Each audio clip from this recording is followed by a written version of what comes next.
الله الواحد الأحد الذي لا يعرفه إلا إذا عرفه بنفسه. أشهد أن لا إله إلا الله، أشهد أن محمدا عبده ورسوله، سيد العارفين سيد العالمين وعلى آله وأصحابه وأهل بيته وذريته أجمعين. Amma ba'du. Bapak Ibu sahibul bait, Bapak Mirhalim, istri dan orang tua, keluarga besar, semoga dalam ridha Allah SWT. Begitu juga kawan-kawan yang datang dari manapun, semoga ini menjadi bukti bahwa kita bersaudara di sisi Allah Subhanahu wa taala. Amin ya rabbal alamin.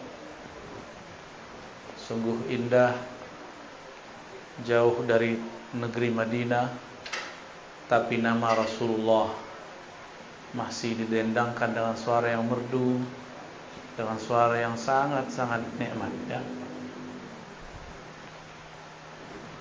Rasulullah sebelum beliau wafat, beliau di hari beliau wafat itu paginya melihat dari luar jendela atau dari dalam rumah keluar jendela, terlihat bahwa para sahabat sedang sholat dipimpin oleh Sayyidina Abu Bakar, dan beliau kemudian menangis. Beliau terharu. Umat yang dulunya tiada, paling cuma beberapa orang bisa dihitung dengan jari, jumlahnya sudah menjadi banyak. Apalagi kalau Rasulullah memandang kita semua saat ini, tentu Rasulullah lebih girang lagi, lebih senang lagi. Semoga cinta kita kepada Rasulullah tidak bersyarat.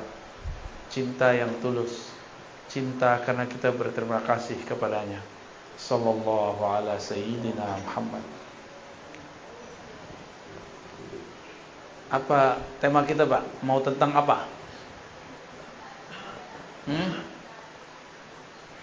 Mau tentang apa? Tentang qalbu. Baik, insyaallah. Untuk kalbu kita semua, mari kita bacakan Al-Fatihah. Ya, kenapa? Shiratal ladzina an'amta 'alaihim.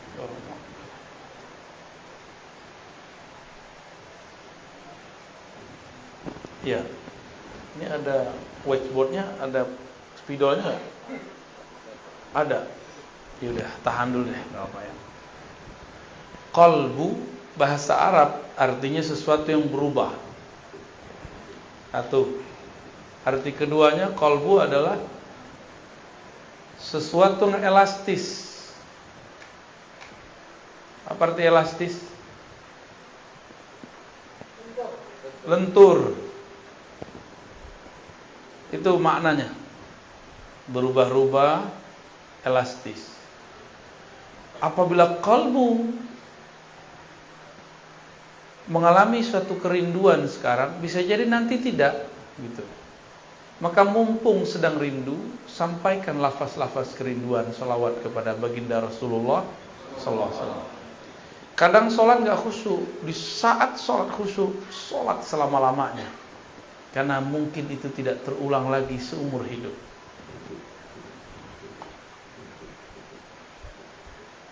Tapi juga qalbu berarti sesuatu yang layyinah, yang halus, lembut, elastis. Apabila dia dibiarkan mengeras, dia menjadi tiada rasa, dia menjadi tidak peka, dia menjadi tidak bisa dirubah. Jadi ciri-ciri qalbu bermasalah, dia tidak bisa tersentuh oleh kalimah, tidak bisa merasakan getaran-getaran nama Allah. Itu namanya qalbu yang qasi, qaswah. Jadi qalbu kita ini kalau sudah keras, mirip kayak liver keras. Dia nggak bisa lagi menyaring, tidak bisa lagi menyaring cairan di tubuh kita. Apa yang terjadi? Penyakit batin akan masuk dan menjadi karakter. Maka hadirin hadirat yang dimuliakan Allah, qalbu ini sangat penting. Karena ia penting, Allah membahas tentang qalbu lebih dari 100 kali dalam Al-Quran. Lebih dari berapa? Kalau sholat cuma 55 kali atau 50-an Allah nyebut kata sholat. Ditambah dengan sholawat mungkin tambah. Tapi kata qalbu bisa berlipat-lipat kali lebih banyak daripada sholat. Artinya apa? Kalau kita sholat tanpa qalbu, sholatnya tidak bermakna. Zakat, infak, sedekah kalau digabung 80-an. Aqimus shalah wa atuz zakah, dua beriring-iringan sekitar 26, 27 atau 28 ya. Tergantung indeksnya, cara membaca indeksnya. Lebih sering qalbu, lebih sering qalbu. Qalbu masih 100-an. Ini baru cuma 28, 26. Apalagi haji umroh. Umroh cuma 2 kali dalam Al-Quran disebutkan. Lalu kenapa kita jadi agen umroh tidak menjadi agen qalbu? Atau umroh dengan qalbu? Belum ada ya. Bicara qalbu bukan bicara suci, sok suci. Justru bicara qalbu membicarakan bahwa kita ini bukan suci. Saya ngomong ini gak suci. Jadi jangan dibayangkan kalau udah ngomong qalbu kita ini jadi orang yang sangat bersih, sangat suci. Enggak. Semakin bicara qalbu, semakin sadar bahwa di qalbu ini ada kotoran. Kalau sudah mulai muncul kesadaran, maka kita tidak sempat membicarakan qalbu orang lain. Dari semua ayat itu, ada yang paling dahsyat. Allah mengatakan tentang karakter-karakter yang gampang kita pahami dari sifat-sifat manusia. Pertama, karakter orang yang beriman. Orang beriman itu karakternya satu saja. Idza dzukirallah wajilat qulubuhum. Disebut nama Allah, qalbunya bergetar. Coba sebut nama Allah, Bapak Ibu. Allah gitu. Ada getaran enggak? Hah? Kayaknya enggak ya. Berarti nyebutnya enggak pakai idza dzukira. Dzukira bahasa Arab itu beda dengan zakara. Dzukira itu artinya disebut. Kalau zakara menyebut. Beda ya? Itu artinya talqin. Talqin zikir itu menjadi penting. Harus ada guru yang menyebut di depan kita. Maka ketika ada yang menyebut itu, nama Allah disebut-sebut di hadapan orang beriman. Lalu masuklah kalimah itu dalam qalbunya, dan qalbunya bergetar, wajilat. Kenapa disebut wajilat? Apa arti wajilat? Wajilat artinya bergetar karena takut. Bergetar karena segan. Bergetar karena merasakan dahsyatnya yang punya nama. Itu wajilat, bukan menjilat ya, beda ya. Wajilat. Al-wajlah yakni al-khauf. Al-wajlah itu rasa takut, segan kepada Allah Subhanahu wa ta'ala. Sekolah tinggi-tinggi, umumkah, agamakah, tapi tidak ada sekolah untuk meninggikan nama Allah di qalbu. Oleh karena itu, walaupun kadang sudah doktor, sudah MA, sudah LC, sudah sarjana, sudah diploma, tapi kalau disebut nama Allah, biasa aja. Kenapa? Karena sekolah itu cuma untuk akal, sedangkan qalbu belum disekolahkan. Oleh karena itu, jangan-jangan di luar sana ada sekolah yang bukan sekolah formal, tapi dia bergerak untuk mengajari qalbu. Kurikulumnya tentang qalbu. Jika kolbu itu disebut sesuatu yang bergerak-gerak, sesuatu yang berubah-ubah, maka kolbu ini kadang bergerak normal, namanya kolbu yang sehat. Disebut nama Allah, dia bergetar, geraknya normal. Tapi kadang-kadang kolbu itu disebut nama Allah, dia tidak tergerak. Jangan-jangan di dalamnya tidak normal. Jangan-jangan di dalamnya ada penyakit. Ya.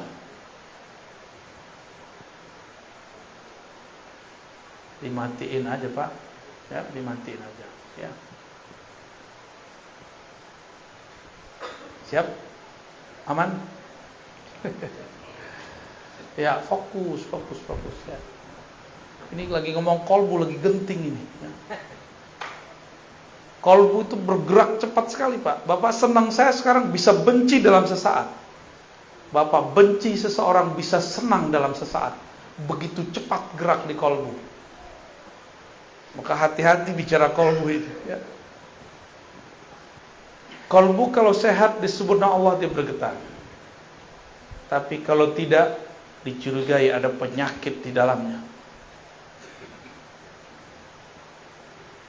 Kalau ada penyakit, lalu bagaimana caranya? Kebetulan ini ada Bu Dokter nih, ya. Kalau kita sakit, menurut Bapak ini, secara agama wajib berobat gak? Sakit fisik wajib. Kalau sakit kolbu wajib berobat gak? Lebih wajib. Bener ya? Kalau sakit kolbu wajib gak berobat? Bener nih. Udah diobatin belum kolbunya? Sholatnya khusyuk gak? Kalau enggak berarti kolbunya ada masalah. Baca Qur'annya nikmat gak? Jangan-jangan di lisan kolbunya ada masalah. Ada sariawan. Baca la ilaha illallah nikmat gak? Atau cuma mengikuti tradisi? Dulu zikir la ilaha illallah, la ilaha illallah, la ilaha illallah. Itu sama kayak burung beo. Gak ada nikmatnya. Di sini makanan khasnya apa, Pak? Yang paling enak? Tempoyak. Duren yang sudah itu tuh, yang sudah kematangan itu ya, itu bahasa halusnya. Bahasa kasarnya yang sudah busuk. Tapi kalau diolah jadi enak ya. Oke. Bumbunya apa? Cabai, bawang, oke. Ada orang buat tempoyak tapi nggak pakai bumbu, gimana? Dia sebut ini tempoyak loh. Kiranya kawan belajar lewat YouTube, belajar lewat buku, begini cara buat tempoyak. Kita icip, rasanya nggak jelas. Dibilang tempoyak bau doyan busuk. Dibilang busuk kok ada bawang-bawangnya, kok ada asam-asamnya. Kita nanya, ini siapa yang buat? Ternyata yang buat tidak pernah belajar kepada orang yang bisa membuat. Itulah nasib orang membicarakan agama, membicarakan ilmu kolbu, tapi tidak berguru kepada ahli kolbu. Dia berkata kepada orang, inilah agama, ternyata isinya tiada. Itu banyak hari ini.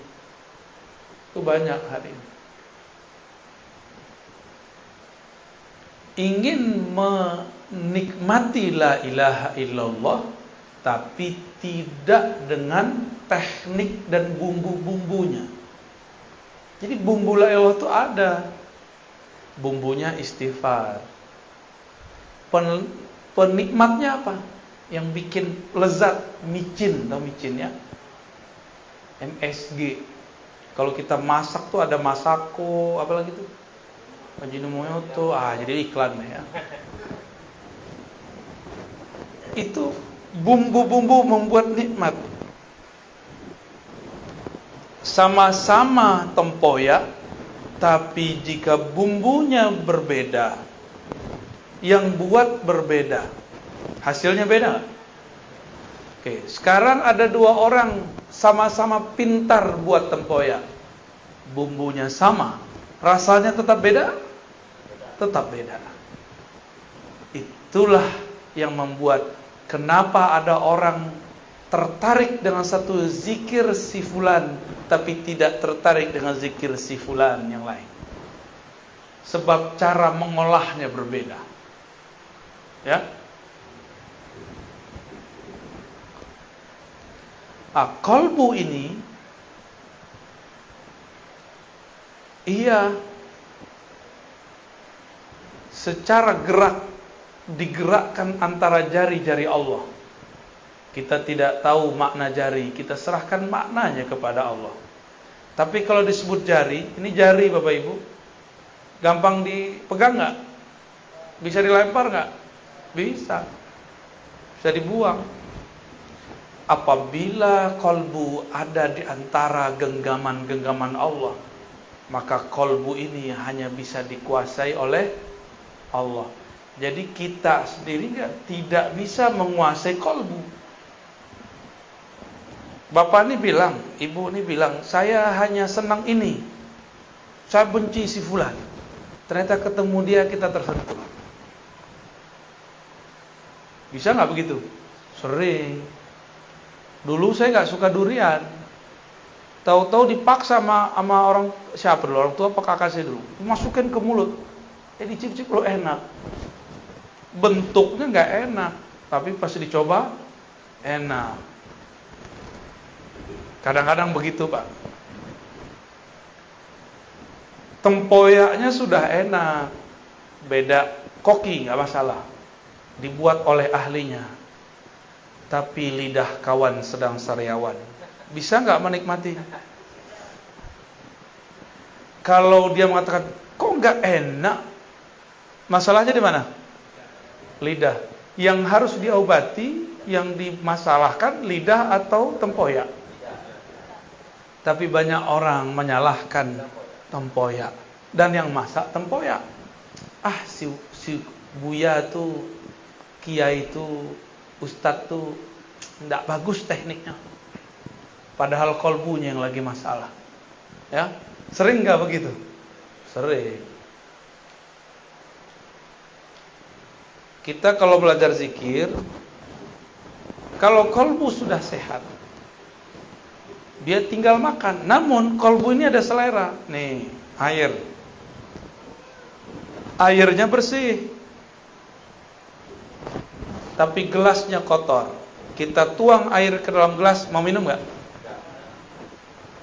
Nah, ini masa teknik nih, teknik mengenali kolbu. Zikirnya sudah bagus, ulamanya, syekhnya sudah berijazah, orangnya sehat, cuma kotor. Bisa nggak orang sehat kotor? Bisa. Orang sehat kotor bisa. Habis kena air hujan kan bisa aja kan? Mungkin dia habis terkenang masa kecil belum bahagia, terus main-main itu, becean itu ya, mungkin nggak? Atau dia keluar dari kebun, mungkin dia sehat tapi badannya kotor, bisa menikmati? Ada makanan tapi dibawa ke WC, bisa makan? Tuh, kira-kira begitu ilustrasinya. Jijik nggak?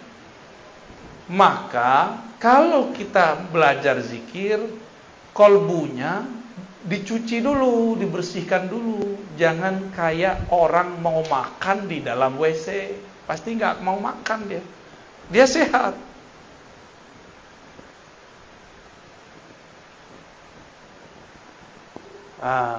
Airnya bersih, orangnya udah sehat, kolbunya udah sehat, tempatnya sehat. Yang menghidangkan jorok, gimana? Hilang selera, ya. Maka yang menghidangkan pun juga harus punya adab. Walaupun dia tidak sakit, cuma jorok. Coba kalau dia batuk, kira-kira, wah jangan-jangan corona nih, ya. Atau cara megangnya, dipegangnya begini, nih, start. Gimana kalau begini? Nah, maka seorang yang mengajar pun dia punya adab. Dia punya adab. Paham ilustrasi begini? Paham analog begini? Berarti kalau ingin memanjakan kolbu, maka yang memanjakan kolbu, yang punya kolbu, dan kolbunya semuanya harus seirama. Jangan diajarkan di WC, jangan diajarkan di tengah keramaian, kecuali orang-orang keramaian itu sudah satu frekuensi. Jadi kalau kita jadi guru, jangan senang dulu orang minta talqin, santai dulu, itu ujian, ya. Jangan senang dulu orang minta ilmu ini, minta ini. Tidak semua permintaan harus diberi. Tidak semua ilmu harus diceritakan. Tidak semua rahasia dapat dibuka. Banyak rahasia-rahasia yang harus disimpan.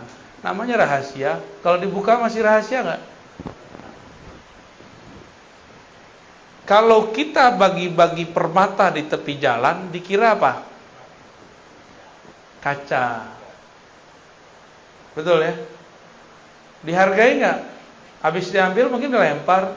Sama, kalau orang obral talqin zikir, lama-lama dilempar, ditinggal.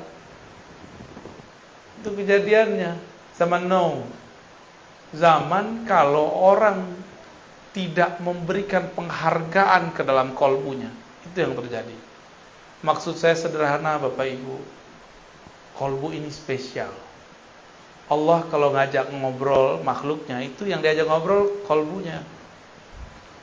Allah apabila ingin menilai seseorang, yang dipandang kolbunya. Saya pakai baju begini nih, kan paling keren nih malam ini ya. Amin. Itu apakah kolbu saya paling keren? Belum tentu.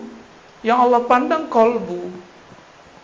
Jika terbersit sedikit saja saya merasa lebih alim, Allah benci kepada saya. Karena Allah mengatakan, yang alim cuma aku, wahai Ar-Razi. Kenapa engkau pakai sifatku? Itu sifatku. Sifatmu adalah lahir sebagai orang bodoh. Akulah yang memberikan ilmu kepadamu.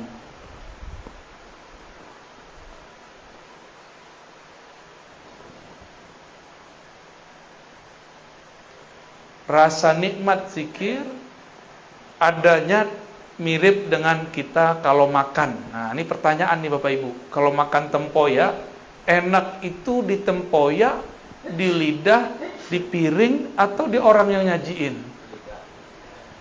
Di lidah. Oke, coba makan di WC. Jadi gak enak kan? Hidung naruh. Tempoyaknya enak, tempatnya bersih, orang datang, makan. Makan semua. Mau gak? Langsung berdiri kita. Gak jadi makan, ya.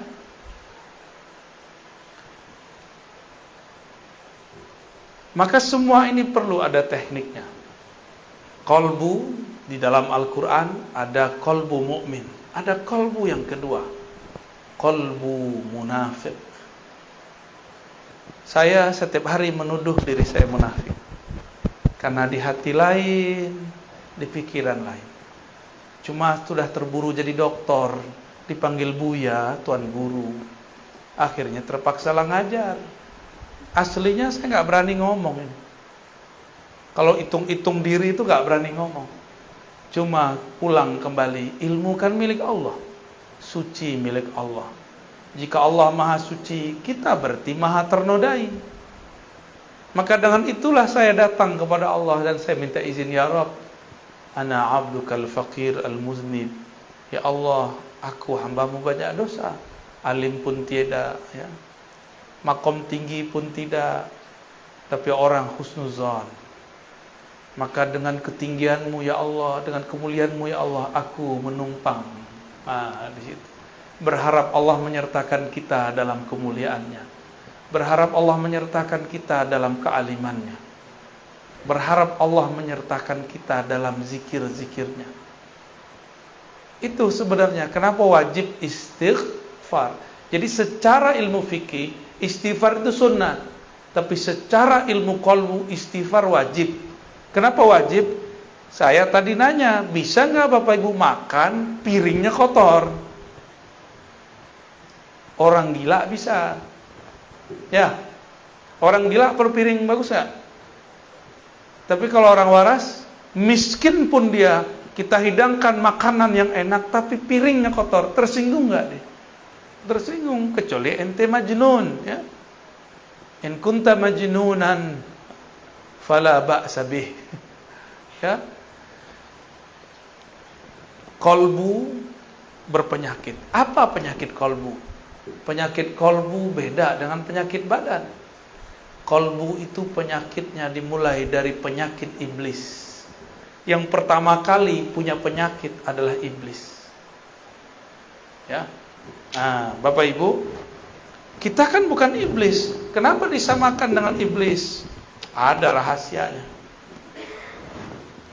Ruh itu suci enggak? Allah tiupkan ruh. Allah Ahad. Ini Allah Ahad nih. Meniupkan ruh. Ruh suci enggak? Suci ya. Lalu Allah tiupkan lewat malaikat ruh kepada badan.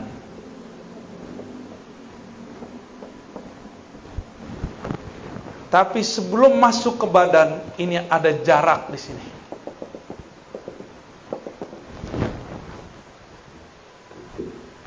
Di saat inilah kemudian di sini ada hijab-hijab. Dalamnya bukan main, tebalnya tiada terkira. Disinilah diuji ruh. Dia dicelupkan ke dalam syahwat. Ini syahwat namanya nih.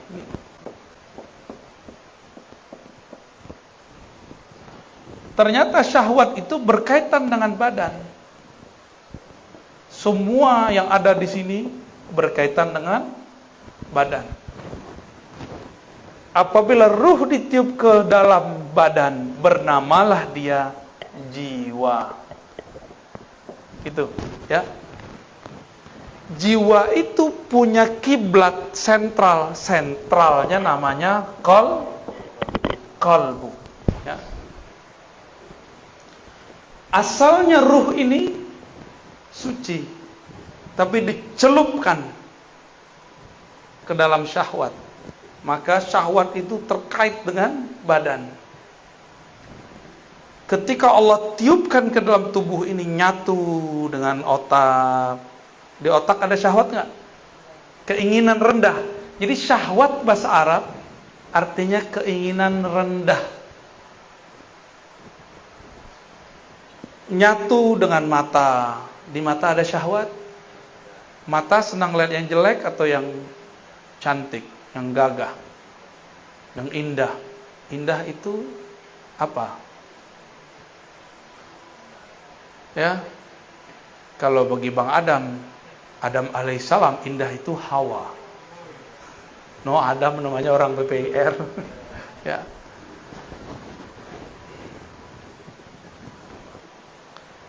Mata itu diberikan syahwat. Dia senang melihat yang bening-bening, yang indah-indah, yang hijau-hijau. Walaupun di rumah sudah ada yang bening, yang cantik, capek kerja, nyari puncak, nyari kebun, nyari hiburan. Berarti kurang cukup memandang yang cantik, kita perlu yang indah. Orang yang sudah tinggal di kampung, kampungnya indah.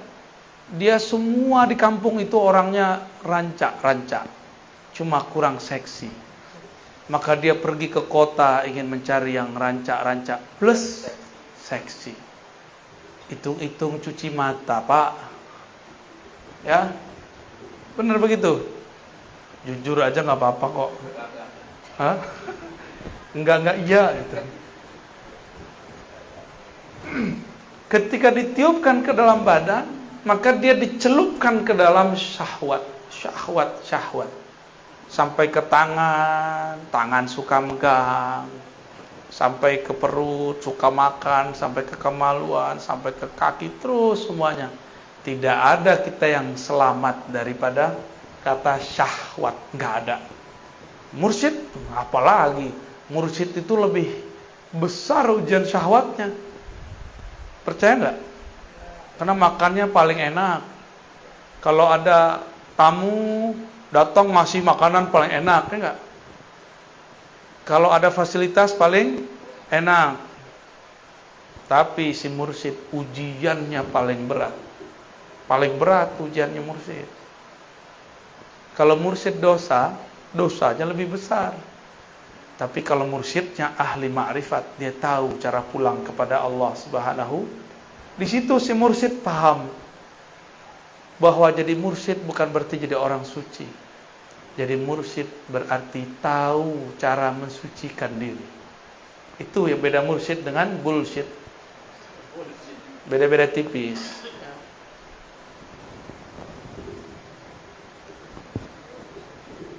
Ketika tubuh membalut ruh, maka tubuh punya energi nafsiyah atau jiwa. Yang membuat dia masih terhubung dengan ruh ini, itu qalbunya. Karena ini adalah hembusan Allah. Allah memandang dari ruh ini kemana? Dipandangnya kepada qalbu. Jadi dekat gak antara ruh dengan qalbu? Dekat sekali. Karena qalbu itu ada karena ruh. Jika Allah menurunkan ilmu lewat ini, itu namanya laduni. Tapi kalau Bapak Ibu belajar, si badan nih diajak belajar nih. Belajar sama seseorang, cari guru. Kalau dapat ilmu namanya futuh. Apa namanya? Apa arti futuh? Terbuka. Supaya mengenal Allah. Tapi kalau ruh, gurunya langsung Allah Ahad. Disebut laduni. Itulah ilmunya Nabi. Maka saya sering nanya, Jibril itu gurunya Nabi Muhammad atau muridnya Nabi Muhammad? Banyak orang salah di situ, keliru. Dikira Jibril itu adalah gurunya Nabi Muhammad. Padahal Jibril itu dapat energi dan dipasangkan kepadanya jubah-jubah pemimpin malaikat setelah dia berselawat ke Nabi Muhammad. Nabi Muhammadnya belum lahir sebagai bin Abdullah. Tapi Muhammadnya sudah ada belum? Ruh pertama yang Allah tiupkan namanya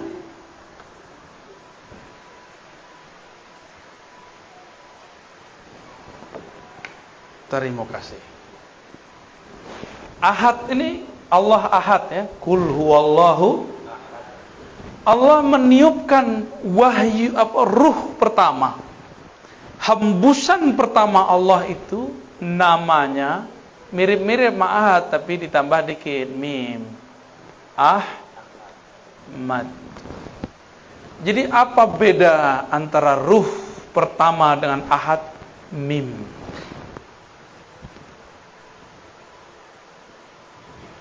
Saat Allah menghembuskan, hembusannya itu berbunyi Ahmad. Bernama Ahmad. Pangkatnya disebut Ruhullah. Apa arti Ruhullah? Hembusan Allah. Coba menghembus Pak. Gitu. Hembusan kita enggak? Atau beda?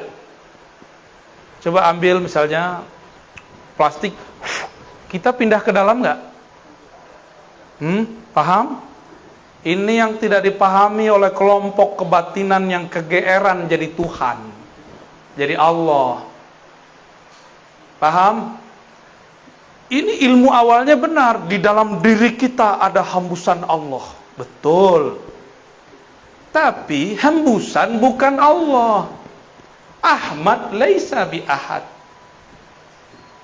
Ahmad itu ya Ahmad, hembusan ya hembusan. Cuma kawan sudah GR jadi Allah. Zat aku, zat Allah. sifat aku, sifat Allah. Namaku, nama Allah. Fi'ilku, fi'il Allah. Tapi kalau lapar makan nasi juga. Kalau lagi puyeng minta kawin, berarti belum. Masa Allah lapar, ya enggak? Masa Allah minta kawin? Kan Allah ini tidak perlu sahibah. Sahibah itu artinya pasangan. Allah itu enggak perlu anak bini. Ini teguran keras nih bagi yang berzikir, berkalam, bermakrifat dengan makrifat iblis. Awalnya sudah benar bahwa di dalam diri kita ada tiupan Allah. Betul Bapak Ibu, tapi di dalam diri kita bukan Ahmad. Di dalam diri kita adalah pecahan-pecahannya, percikan-percikannya. Ahmad ini tiupannya. Allah pandang Ahmad, maka memancarlah dari Ahmad itu cahaya. Memancar cahaya. Cahaya itu bahasa Arabnya nur. Apa? Nurnya bernama Muhammad.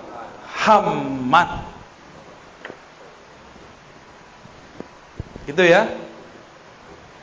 Berarti nur beda nggak dengan ruh? Ahmad itu pangkatnya apa tadi? Ruhullah. Ini kalau nggak nyatet hilang. Catat. Kalau punya catatan.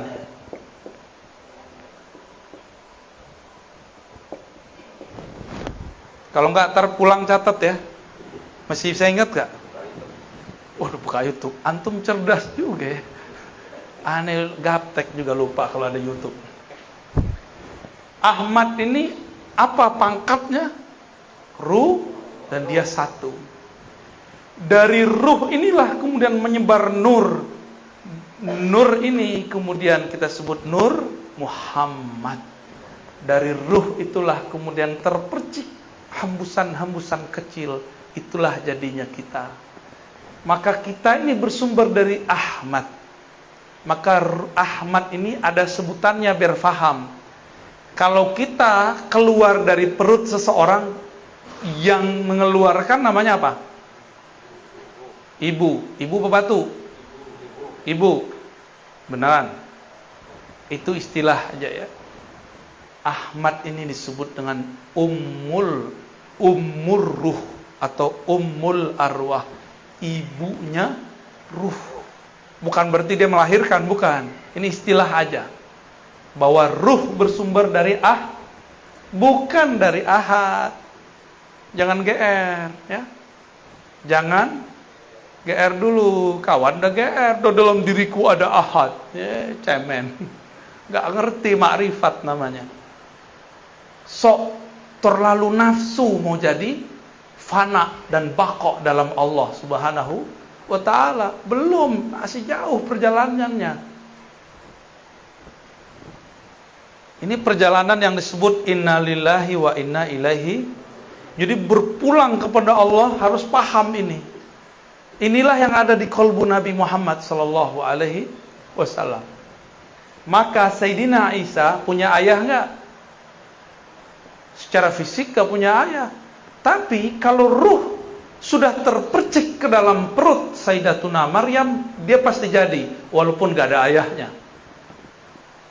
Itu metodologisnya kenapa ada anak tanpa ayah. Ya. Nabi Adam ada ayah nggak? Ada ibu nggak? Tapi Adam yang ini ada ayahnya, ada ibunya nih. Orang Betawi, Tagadai di Pekanbaru, di Pegadaian. Deket-deket aneh ente dibully terus. Ya.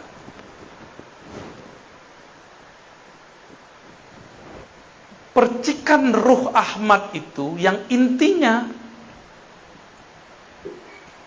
setelah Allah genggam beberapa bagian tanah, lalu Allah pindahkan salah satu bagian daripada inti Ahmad yang disebut Nur Muhammad kepada tanah tadi.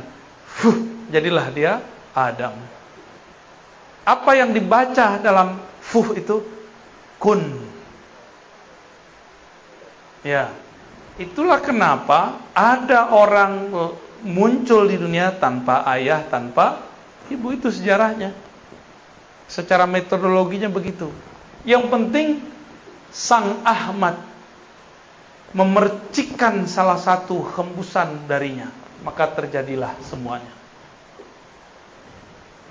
Paham ya? Paham gak? Dari Nur Muhammad ini tubuh kita ada, kolbu kita zahir. Dari ruh Ahmad itu, ruh kita sekarang bisa mendengar, bisa melihat, membuat Bapak Ibu mau mengejar suatu pengetahuan meskipun jaraknya jauh. Itu karena si ruh ini. Kalau gak ada ruh ini, gak mungkin Bapak mau hadir. Jarak jauh, udah jam segini, jam berapa nih? 10:30.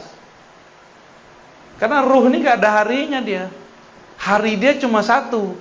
Aku tambah kenal Allah, titik bagi dia itu. Mau jauh, mau dekat, mau tidur, nggak tidur, bagi dia yang penting dia kenal Allah Subhanahu wa ta'ala. Bagi ruh itu malam adalah tidak kenal Allah. Bagi ruh itu siang adalah saat mengenal Allah Subhanahu wa ta'ala. Nah ini dia. Barulah kita terpancar dari sini semua. Oleh karena itu tadi Sayyiduna Isa, dia mengenal ibu hakikinya bukan Sayyidatuna Maryam. Ibu hakikinya siapa? Ahmad.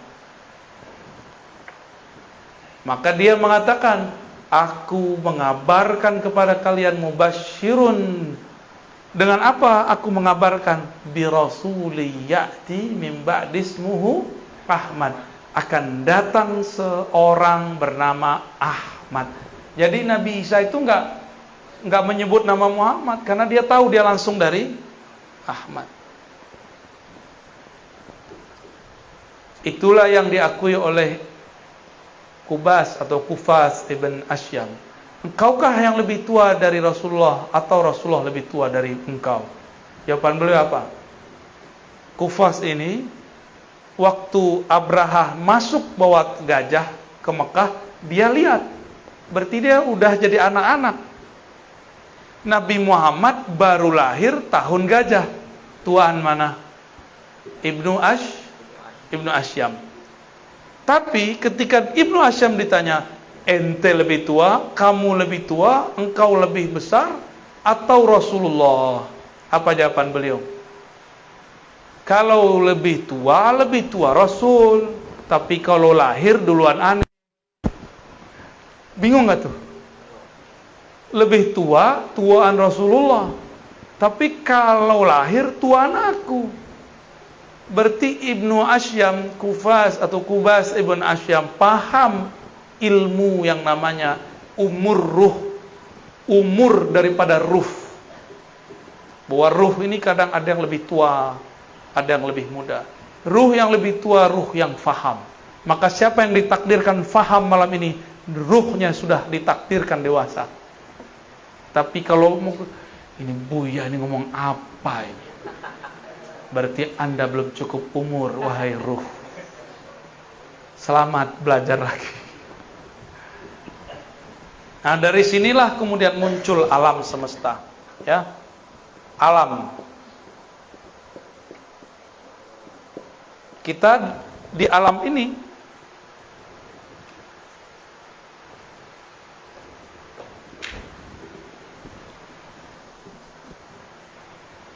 tapi sebelum sampai ke alam Nur Muhammad ini kan ada pancaran nurnya ya. Berapa banyak pancaran itu? Jumlahnya ada sekitar 124.000.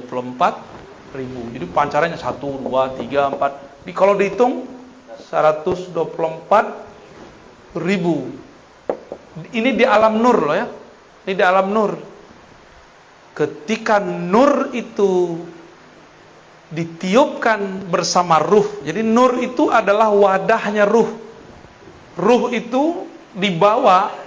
Nah, kalau kita tiup udara, udara kita ruh. Balonnya itu nur. Paham? Ya.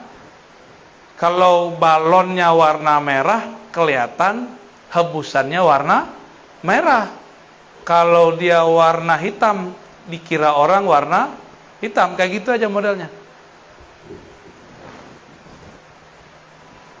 Apabila 124.000 ini dia muncul di dunia, dia menjadi nabi atau wali.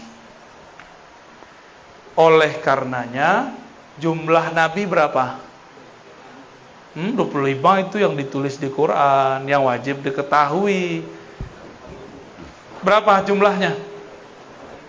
Itulah sejarah. Jadi apa yang terjadi di dunia sekarang bukanlah kejadian yang terjadi semata-mata kebetulan. Dia semuanya mengulang yang terjadi di sana.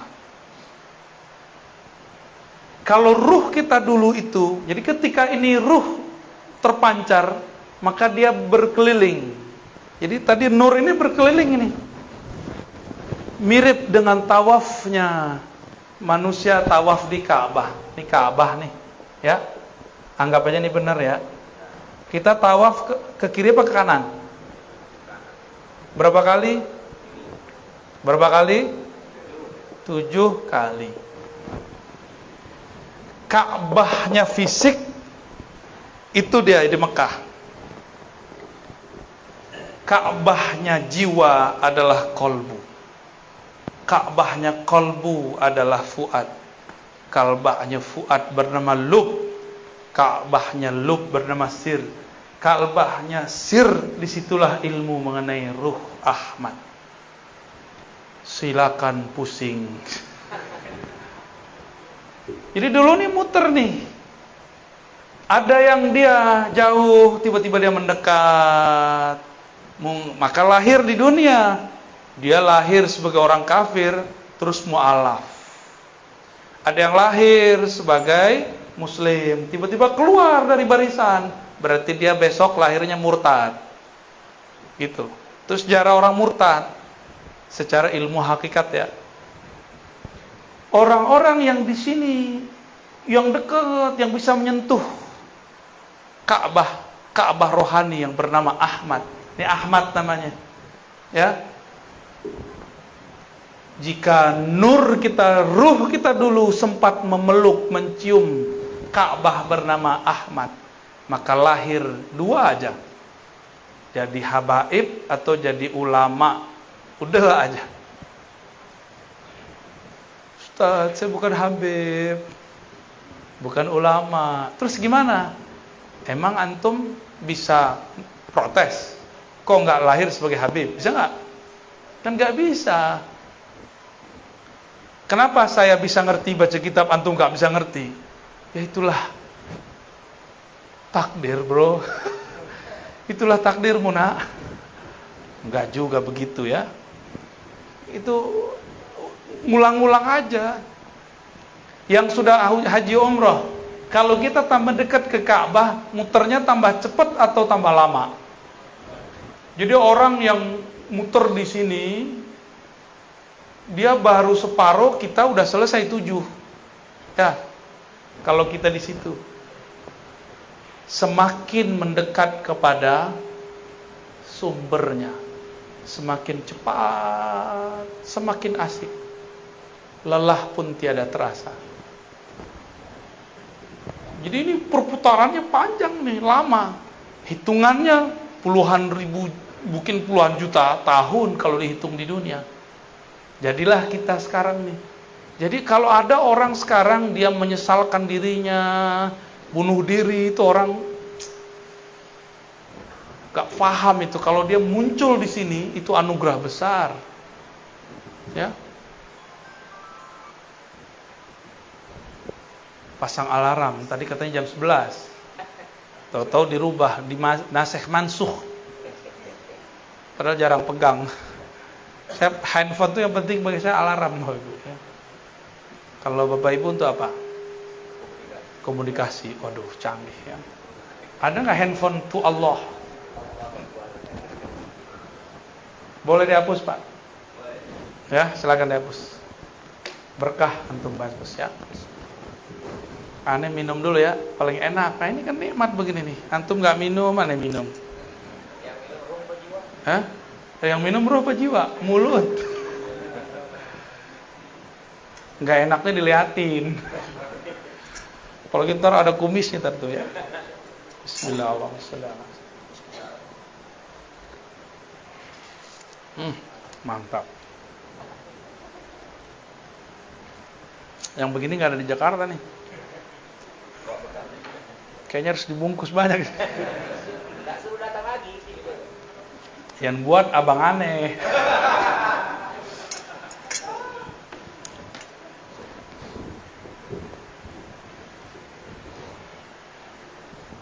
Di kita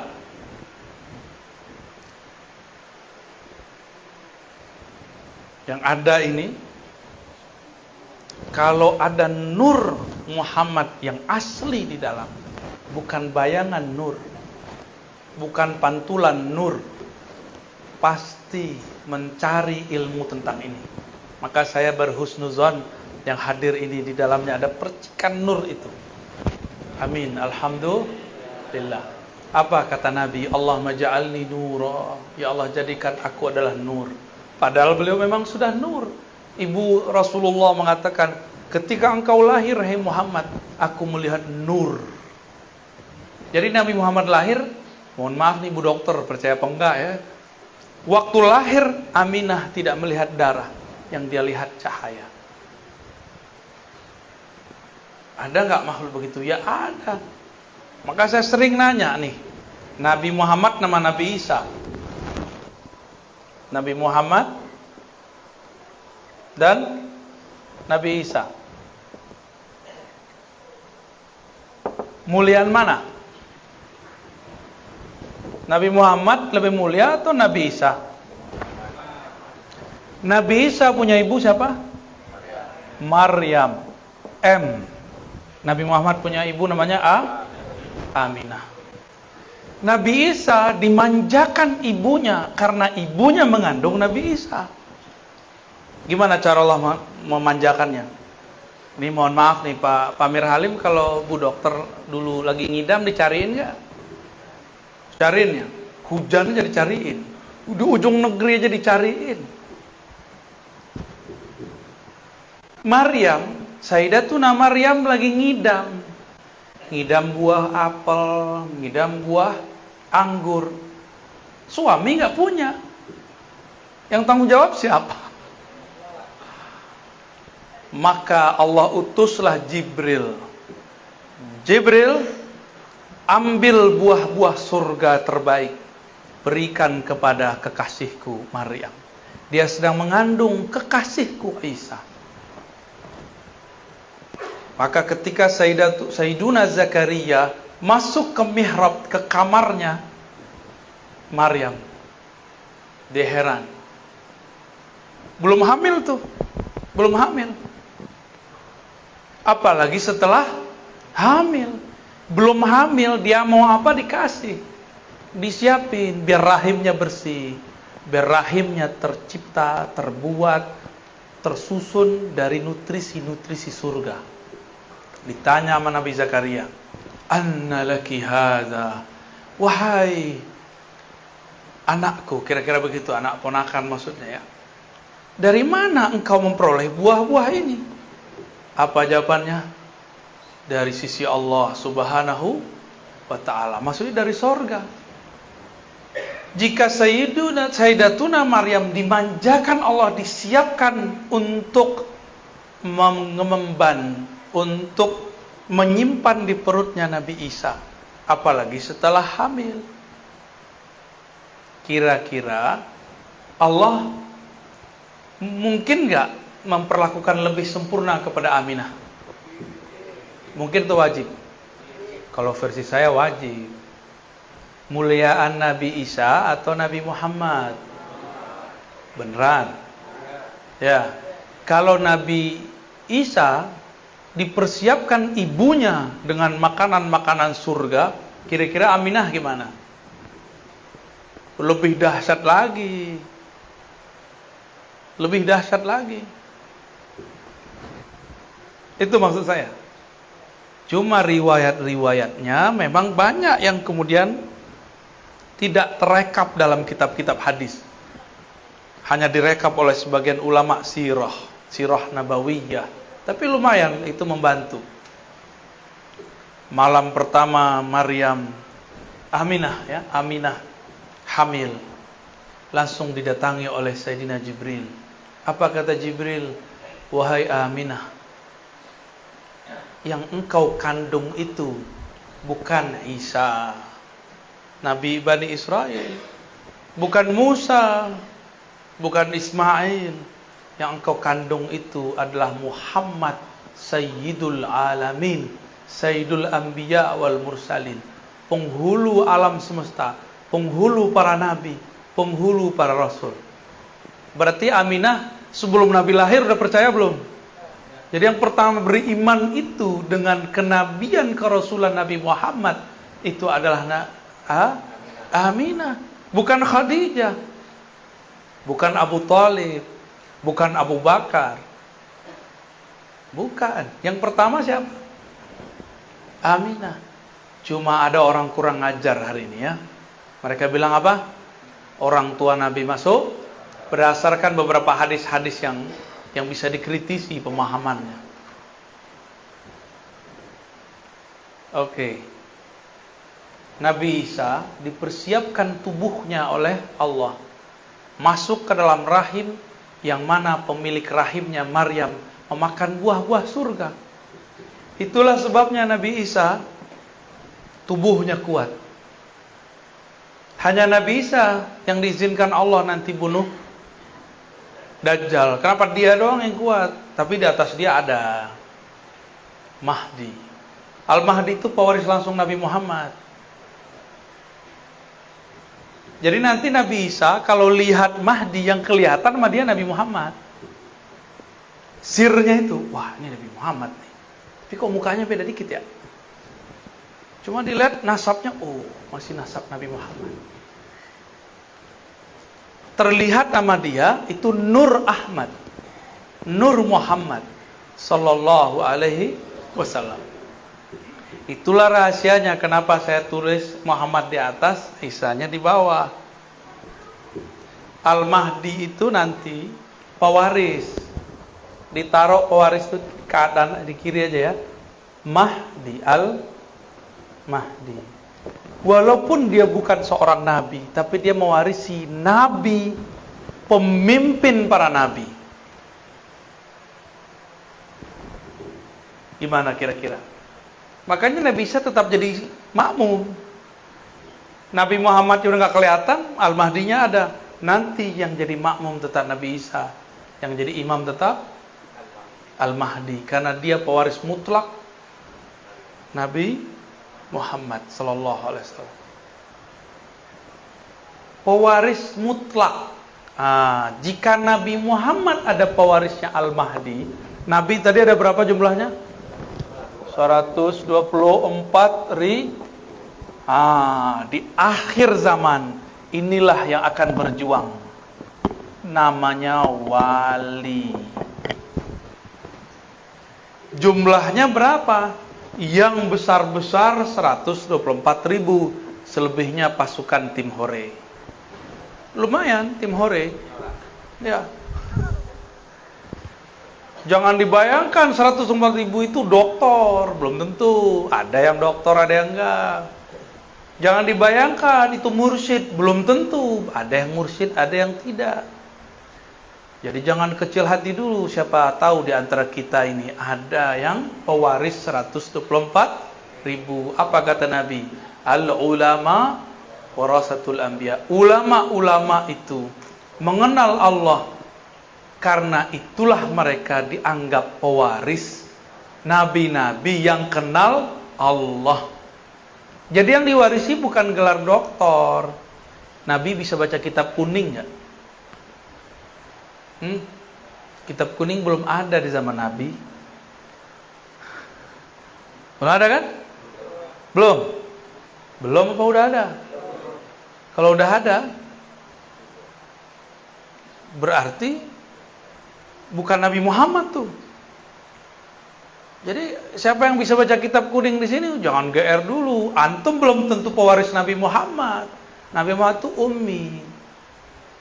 Tapi ummi itu ada maknanya yang bersifat induk. Kalau secara harfiah ummi bisa berarti tidak bisa tulis baca, ya. Tapi secara arti lain apa? Induk, sumber. Jadi kalau saya punya terjemahan lain, An-Nabi Al-Ummi, Nabi yang merupakan induk semua nabi-nabi. Karena beliaulah Nabi 104.000 ada. Al-Mahdi pewaris Nabi Muhammad. Isa pasti ada pewarisnya. Musa pasti ada pewarisnya. Dengan itulah cara mereka berjuang di akhir zaman. Karena tidak mungkin ada kelahiran kembali. Namanya reinkarnasi. Yang ada cuma waris. Siapa tahu di antara kita ada yang jadi pewaris. Amin ya rabbal alamin. Terus apa lagi dong? Apa kaitannya dengan kolbu? Nah, itu kan pertanyaannya tadi. Ilmu ini bukan lagi ilmu kolbu, tapi sudah ilmu ruh. Sumber ma'rifatnya kolbu. Kolbu itu dia punya ma'rifat dua aja.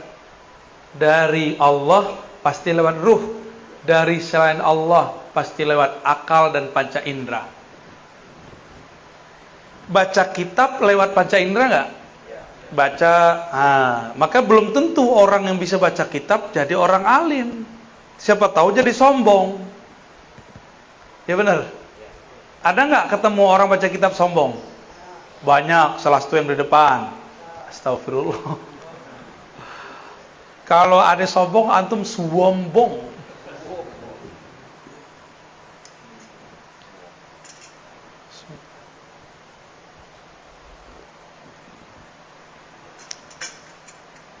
Ada yang iri nggak? Kalau iri berarti kalbunya berpenyakit. Cuma ada yang nafsu jadi wali. Jadi wali itu adalah poros poin yang Allah tatap di bumi.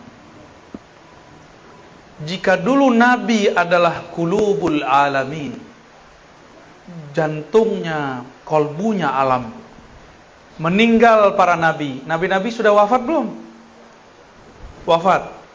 Benar, fisiknya. Terus ilmunya dipindahin ke siapa? Dipindahin ke wali. Selama masih ada wali di muka bumi, Allah masih menatap. Ditatap bumi ini dengan baik. Jika yang punya kolbu kewali ini mati, barulah Allah kiamatkan semua yang di muka bumi. Jadi apa yang harus diisi dalam kolbu? Tidak cukup dengan zikir, tapi harus mengenal siapa yang dizikirkan. Maka orang yang kenal siapa yang dia zikirkan, sekali dia sebut namanya, itu sama dengan 70.000 kali orang tidak mengenal namanya berzikir. Makanya wali-wali itu santai. Udah gak banyak suluk dia. Tapi kan kita belum sepaham, belum setingkat mereka. Ya udah kita suluk aja dulu. Ya, riyadhah aja dulu, zikir aja dulu. Siapa tahu nanti diangkat Allah. Tapi teman-teman sahabat yang makan Allah, kalau cuma mengandalkan zikir. Saya udah berkali-kali katakan, Iblis dulu pangkatnya Azazil telah berzikir 80.000 tahun di surga. Jadi wali enggak? Enggak. Kasyaf? Enggak. Dia bisa melihat surga, tapi dia tidak bisa menatap aras. Nabi Adam baru dicipta, masih bau ingus. Anak ingusan baru kemarin sore masuk surga. Tapi di dalam qalbu Nabi Adam ada nur Muhammad. Maka nur itu, kalau ada nur bisa lihat sesuatu nggak? Nah, inilah yang disebut nur. Orang kalau ada nur di kolbunya, dia bisa menatap ada objek kebenaran dimanapun ada. Iblis 80.000 tahun berzikir, tapi zikirnya zikir zulmaniyah. Dia zikir kolbunya belum dibersihkan. Dia zikir sombongnya dibiarkan. Dia zikir merasa sok sucinya terus dirawat. Apa yang terjadi? Tambah zikir, tambah sombong. Tambah ilmu, tambah songong. Kalau sudah sombong, lalu ada orang selain dia diberikan posisi yang tinggi, iri nggak? Maka kalau orang kerja di kantor, dia lihat temannya naik pangkat, dia nggak naik. Temannya dapat jabatan, dia tidak. Dia ngomong apa? Saya kan lebih banyak kerja di kantor ini. Kenapa bukan saya? Dia akan ngomong, pinteran aku kali, kenapa dia yang naik? Begitulah terus. Berarti di dalamnya bukan nur Muhammad, tapi nar Azazil. Dua aja manusia itu. Kolbunya nur Muhammad atau kolbunya nar Azazil. Azazil siapa tadi? Nama kecil dari iblis.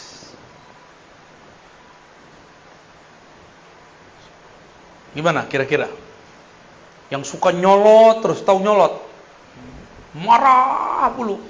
Kayak api, nyala terus. Itu nar di dalamnya. Ya.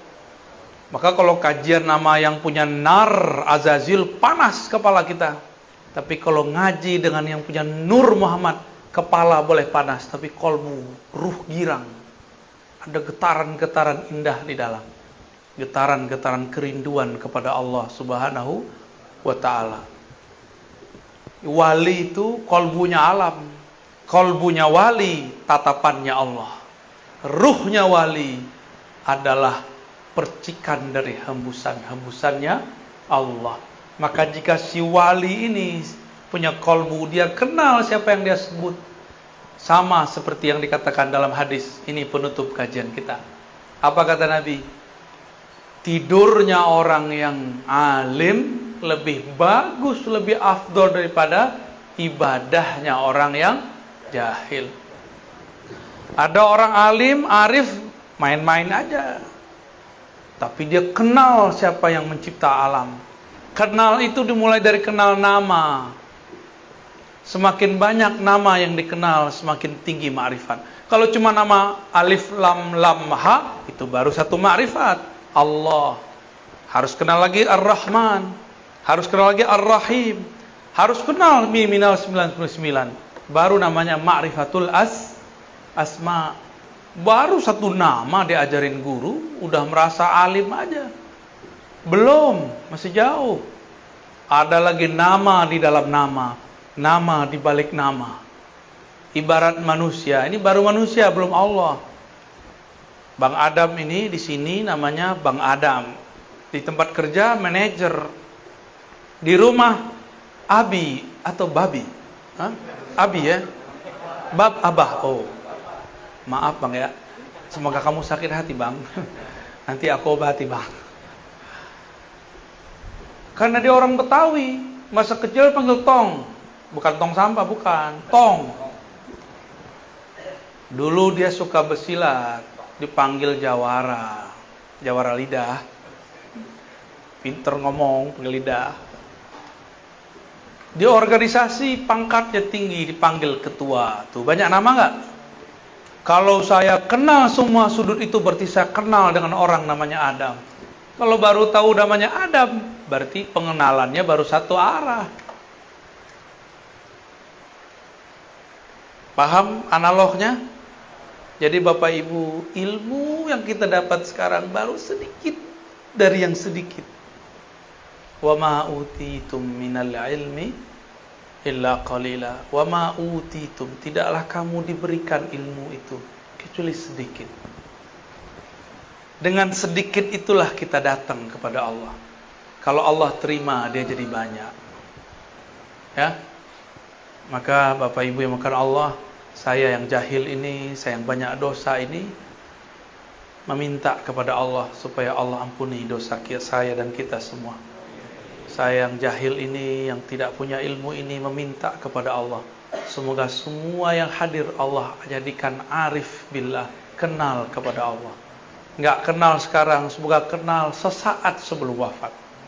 Tidak kenal sesaat sebelum wafat, semoga diberi syafaat di saat ditanya oleh Munkar dan Nakir. Enggak juga dapat syafaat ma'rifat di sana, semoga Allah berikan syafaat saat dibangkitkan. Enggak juga semoga dapat syafaat ketika dihisab, ketika ditimbang.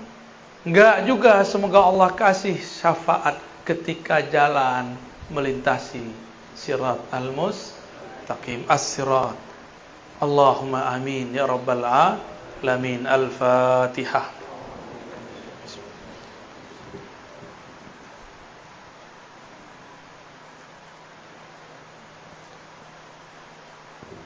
Waladhdallin. Amin. Allahumma sholli ala sayyidina. Gimana? Udah? Cukup ya? Loh, ada tanya jawabnya? Ya udah setengah jam ya? Oke. Loh, antum ya? Nanyanya pakai adab ya. Kalau enggak saya enggak jawab. Yang nguji-nguji keluar. Serius. Saya ngomong cash kontan. Nguji-nguji keluar. Atau atum dikeluarkan dari nur. Jangan takut gitu dong. Itu canda itu. Mana ada orang yang datang jam segini nguji-nguji ya. Orang datang jam segini memang pengen mencari. Tafadhol. Bismillahirrahmanirrahim. Assalamualaikum warahmatullahi wabarakatuh. Assalamualaikum warahmatullahi wabarakatuh. Saya hijir Bu ya. Nama saya hijir. Yang saya tanyakan pertama, kenapa Allah tunjuk manusia sebagai khalifah di muka bumi? Betul. Sedangkan malaikat kalau kita tengok lebih taat kepada Allah. Yang kedua itu masalah ruh. Ketika ruh meninggalkan jiwa, ketika ruh ini berangkat menghadap Allah, apakah ruh itu nanti masih bersedih melihat yang ditinggalkan? Contoh, misal suami meninggal, ruhnya apakah nanti melihat anak istrinya, apakah dia masih bersedih melihat yang ditinggal? Kemudian yang ketiga, borongnya Ibu ya. Cukup, 2 dulu. Gak bisa jawab ntar aneh. Bukan monyet, air, tanah, semuanya nolak. Semuanya nolak. Mereka mengatakan, ya Allah, kami tidak mengerti. Kami tidak punya ilmu ya Allah. Bahkan kepada malaikat. Tapi malaikat masih ngerasa beberapa kali sok pinter gitu. Tapi soknya malaikat itu bukan sok. Soknya malaikat itu apa adanya. Dia memang begitu orangnya, SOP. Malaikat tuh nggak ada namanya basa-basi. Saya mah nggak bisa bahasa Arab, Ustaz. Padahal baca kitabnya jago. Bisa bahasa Inggris Kak? Bisa dikit-dikit, padahal keren. Ya, orang kita kan gitu. Kalau di Barat nggak begitu, mirip-mirip begitulah. Bilang iya, tidak, bisa, tidak bisa. Malaikat begitu. Dalam Al-Baqarah ayat 30, 31, 32, 33 terus sampai setelahnya terjadi dialog. Kalau faham ini, faham rahasianya. Orang banyak baca ayat ini tapi tidak faham rahasianya. Jadi ada dialog antara Allah dan malaikat di alam malakut sana. Alam malakut. Nah, ini boleh dihapus lagi nih. Ini tertunjukin ada strata alam. Boleh dihapus. Ngantuk nggak Pak? Serius? Ntar jadi tukang hapus di surga ya.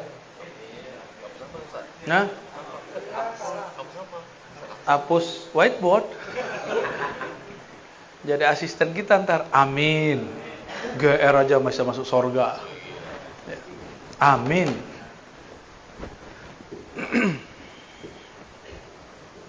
Dialog di alam mana? Ini kita alam nih, namanya alam nasud. Nasud. Bahasa Arabnya gini.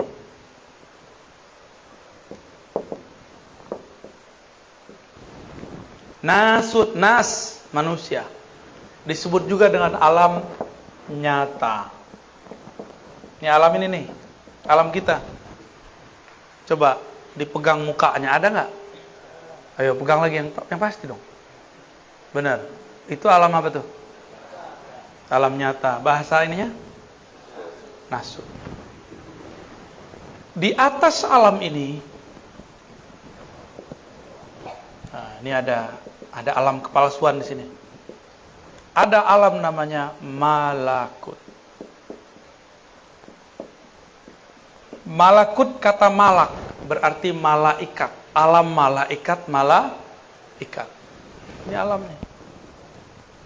Allah berbicara kepada yang di alam malakut. Alam malakut inilah yang disebut, yang berkaitan dengan langit pertama sampai pertengahan langit lah. Ya, langit keempat kah, lima kah itu ya.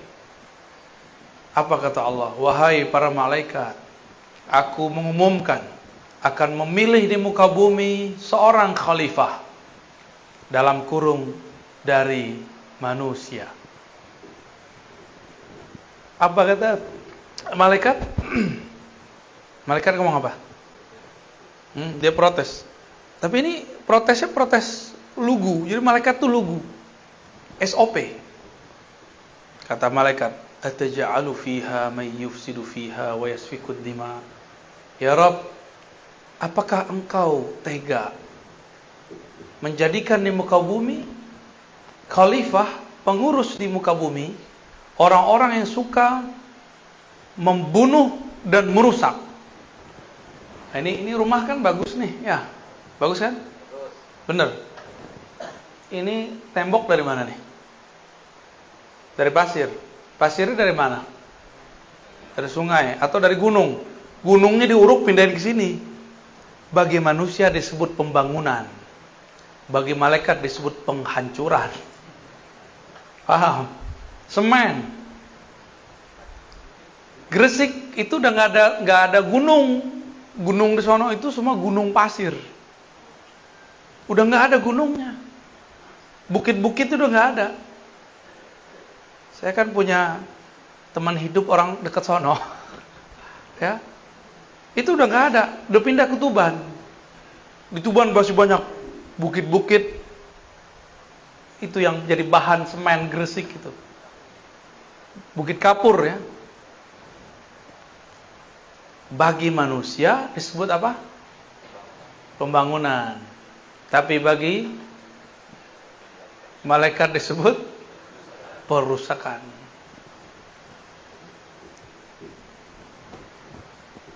Kita tadi makan sop ya. Sop apa itu? Kambing. Langsung makan kambingnya atau disembelih dulu? Hah? Ini ada orang pintar ngomong di samping saya soalnya nih. Mana ini orang nih? Oh, lagi tidur kali ya. Jadi dia bilang nggak boleh makan kambing, bahaya. Yang boleh makan daging kambing. Kalau makan kambing, wah jadinya gawat ya. Belum makan kambing, jenggot saya udah mirip kan? Sekete, ya, dikit. Wah jenggot antum lebih dahsyat tuh. Bro Adam belum punya tuh ya. Antum belum balik ya. Untuk kita makan, kita sembelih dulu, tertumpahlah darah.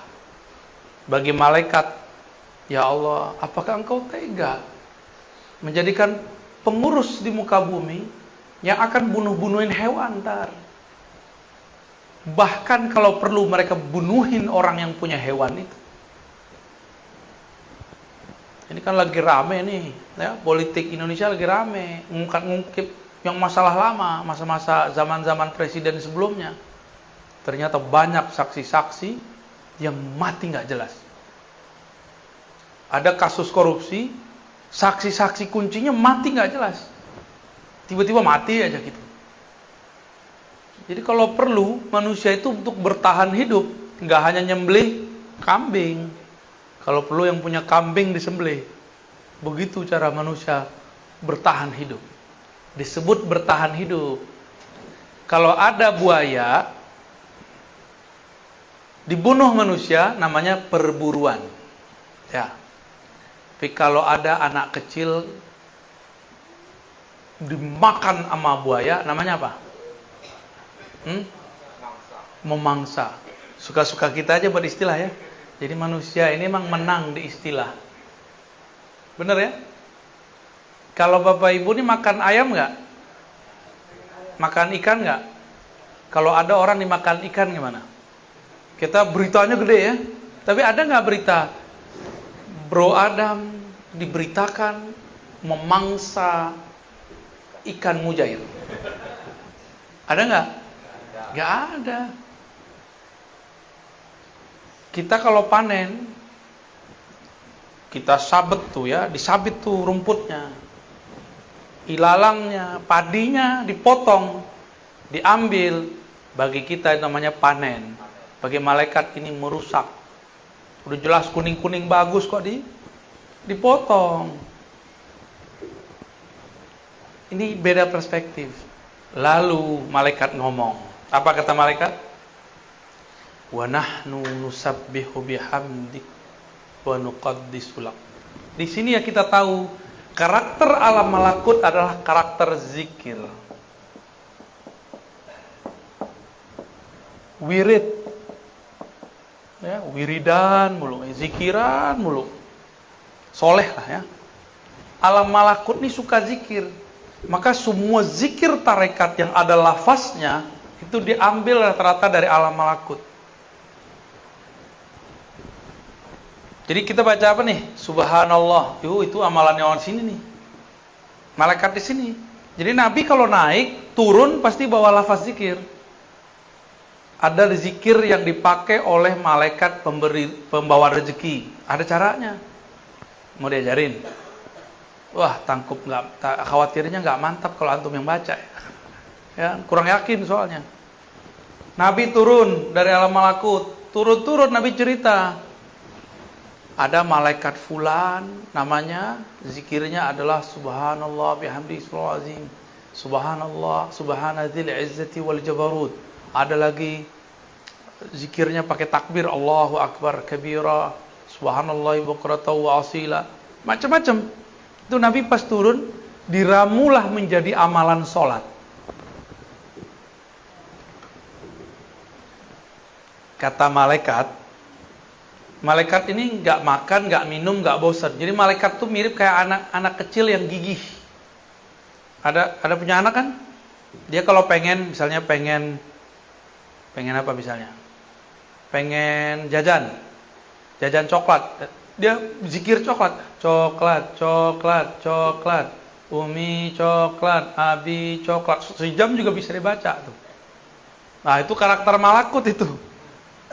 Diulang dan gak pernah bosan. La yamal, tidak pernah bosan. Maka kalau ada di antara kita rajin zikir 5.000, 11.000, 70.000, berarti karakter malaikatnya sudah muncul. Tapi biasanya karakter malaikatnya ada songong-songong dikit, hati-hati.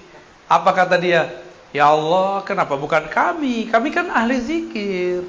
Kami sudah puluhan juta tahun berzikir.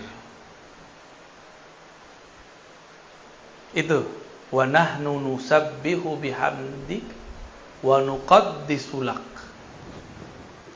Apa kata Allah? Betul kalian banyak zikir, tapi aku punya sir rahasia. Inni a'lamu ma la ta'lamun. Lalu kemudian Allah tunjukkan sirnya. Wa 'allama Adam al-asma. Ternyata Allah telah mengajarkan Adam. 'Allama kata kerja berlalu. Allah telah mengajarkan Sayyidina Adam al-asma, semua nama-nama, mulai dari nama-nama awal pangkal bumi sampai ujung langit, semuanya Nabi Adam mengerti. Malaikat taunya cuma zikir, maka mohon maaf ada ahli zikir kurang cerdas, itu maksudnya. Ada ahli fikir kurang zikir, ya. Ada yang seimbang. Fikirnya adalah zikir, zikirnya adalah fikir. Nah, itu yang kamil mukamil. Kira-kira gimana nih?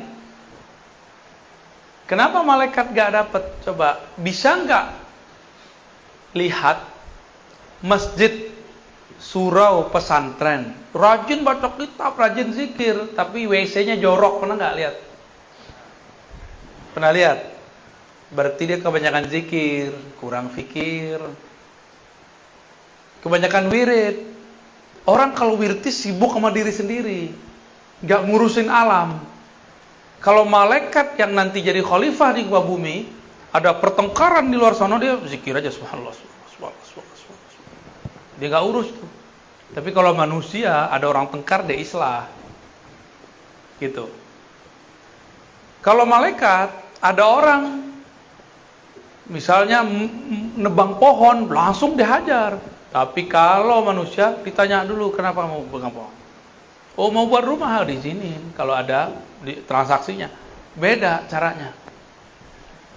Malaikat-malaikat ini rajin secara ritual.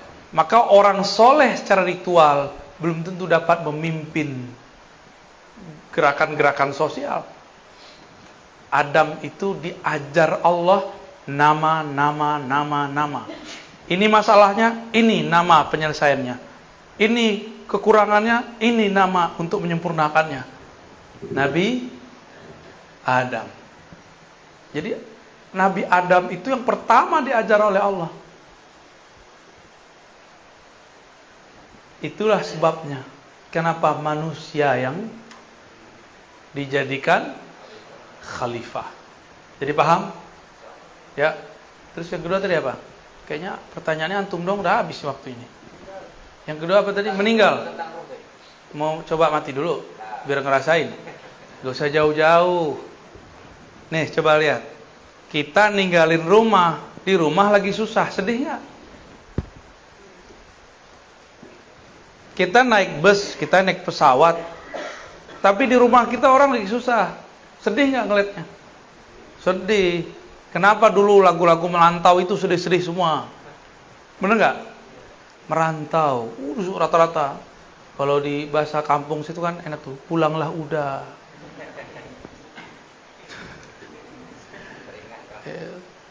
Saya nggak hafal tuh, karena dulu zaman-zaman itu mengharamkan lagu. Jadi sampai sekarang nggak bisa nyanyi, cuma bisa mendengarkan. Kalau sholawat tuh kalau nggak ngeliat teks saya nggak bisa nyanyi. Ya, kalau saya lihat teks baru bisa ngikutin tuh tadi para penasyid kita tuh.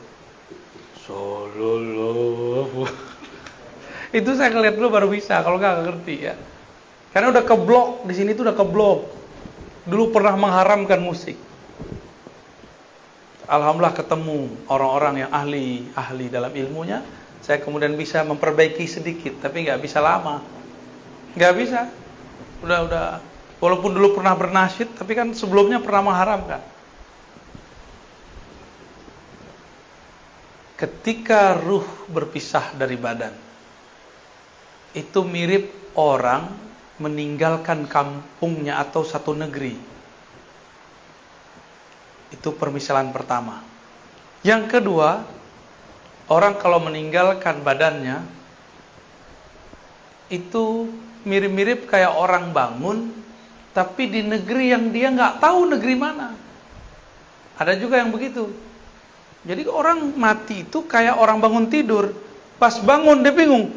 Lah, handphoneku mana ya? Antum begitu nggak bangun tidur? Nyari handphone ya? Hati, ntar kalau mati nyari handphone.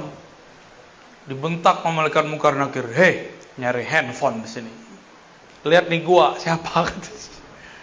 Gawat itu ntar. Biasain bangun tidur nyebut nama Allah dulu.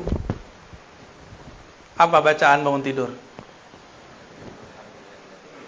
Itu bahasa Arabnya. Baca aja Allah, Allah, Allah, Alhamdulillah. Terima kasih ya Allah. Baru kita nyari handphone. Ya. Nyari siapa di samping pasangan, ya salam ya. Taruh kalau mati, bangun di alam sono, kita nyari-nyari biniku, lakiku, gak ada. Jadi jangan bergantung ke makhluk, gantungnya kepada Allah. Gampang dikalamkan, juga gampang kalau faham. Bahwa ini bukan urusan otak, ini urusan kolbu. Di kolbu itu bisa selesai semua. Ya. Beres? Ya. Jadi bisa nangis nggak ruh? Bisa nangis. Ruhnya pergi, ya Allah, anakku masih kecil-kecil ya Allah. Nanti Allah bilang, dah tenang, yang ngasih rezeki aku. Selesai. Kalau kenal Allah, kalau enggak dia pergi tuh nangis. Maka tuh rumah jadi tegang, jadinya nangis aja tuh orang tuh.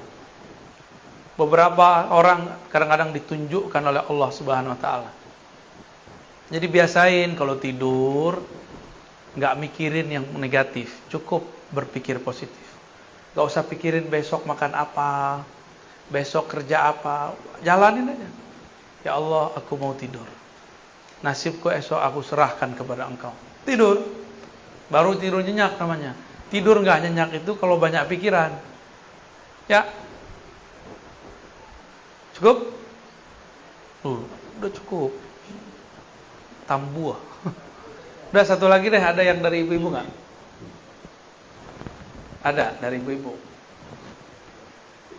Cukup. Alhamdulillah. Kita tutup pakai sholawat yang merdu ya. Mana? Ahli sholawatnya mana nih?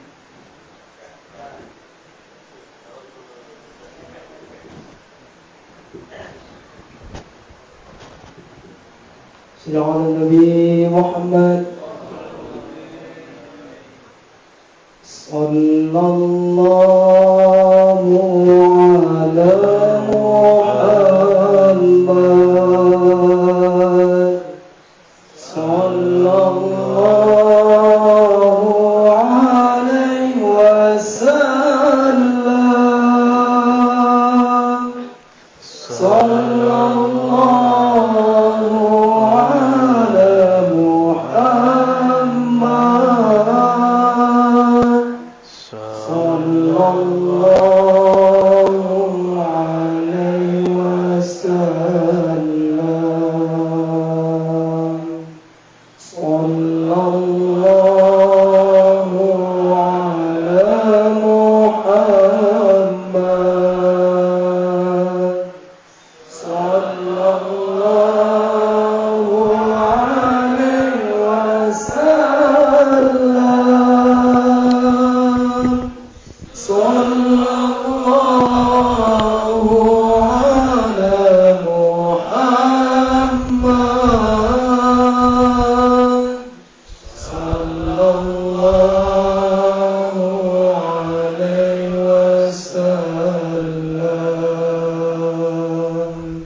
Assalamualaikum.